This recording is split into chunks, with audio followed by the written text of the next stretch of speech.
Hello বন্ধুরা, আজ আবার চলে এসেছি নতুন একটা রেসিপি নিয়ে। পার্সোনালি আমি লুচি কচুরি এগুলো খেতে একটু বেশিই ভালোবাসি, কিন্তু এটা তো বেশি খাওয়া ভালো না। সেই জন্য আমি আজ ভাবলাম এটাই বানাবো, কিন্তু একটু হেলদি ওয়েতে।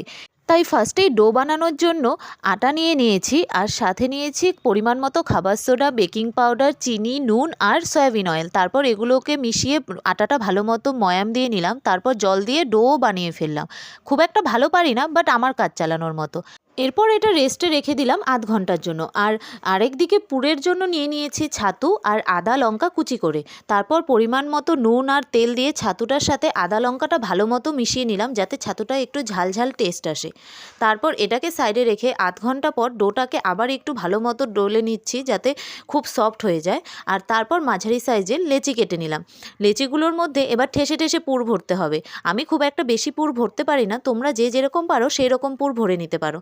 তারপর সেটাকে আবার ভালো মতো জয়েন লাগিয়ে লেচির মতো করে বেলে নিতে হবে আলতো হাতে।